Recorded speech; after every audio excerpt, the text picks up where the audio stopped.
Welcome. Today I'm going to show you how to change your Discord server name on PC with the latest update. If you've been wanting to give your server a fresh identity or simply fix a small typo, it only takes a few quick steps. Let's get started. First, open Discord on your computer and log into your account if you aren't already signed in. Once Discord is open, look at the left sidebar where all your servers are located. Find the server you want to rename and click on its icon. This will take you into that specific server's chat area. Now, at the very top of the window, you'll see the current server name displayed. Click on it, and a drop-down menu will appear. From that menu, select Server Settings.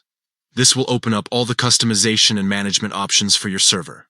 Inside the server settings, you'll immediately see the option to change the server name. Simply click inside the text box, erase the current name, and type in the new one you want. Whether you're making a small adjustment or giving your community an entirely new vibe, this is your chance to personalize it. Once you've typed out the new name, look toward the bottom and you'll notice a button that says Save Changes. Make sure to click it, because if you don't, Discord won't update the name and your changes will be lost. After you save, the new name will instantly appear at the top of your server and also in the sidebar with the list of all your servers.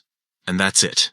Your server has a brand new name. It's quick, simple, and a perfect way to keep your community feeling fresh and relevant. Remember, you can rename your server anytime, and there's no limit to how often you make changes. If this guide helped you, take a moment to try it out right now and give your server the name that best fits your style.